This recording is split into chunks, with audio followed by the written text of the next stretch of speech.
Okay, so the roof is clean.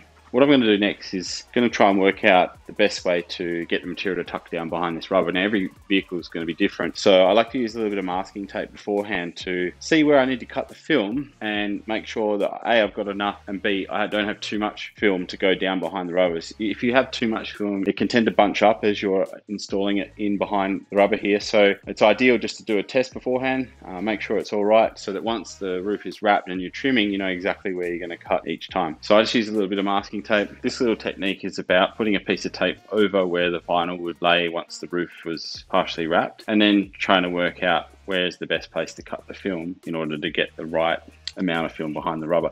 And in this case, you can see the rubber is very close to the top of the roof. So if I was to, ideally, I'd like to be able to cut just up against here, and you can see that that's going to leave too much film to go behind there nicely. So for this particular car, I'm going to have to change my blade angle quite aggressively to see if I can reduce the amount of film available to go in behind the rubber. So I can do it with masking tape, and that will give me an idea. I can also do it with film if I want to really see how it's going to behave. Sometimes the gap here is quite tight, and it can be quite difficult to get film in behind there. So just so I'm 100% confident on how it's going to behave before I go ahead and wrap the roof, I can also check with a bit of the same film that I'm intending to use. Exactly the same as what I did with the tape, placed it over the top. Excess is in there, so if I pull it nice and taut over here, when I make my cut, I'm going to just try and use the groove in here and then just angle my blade out like so.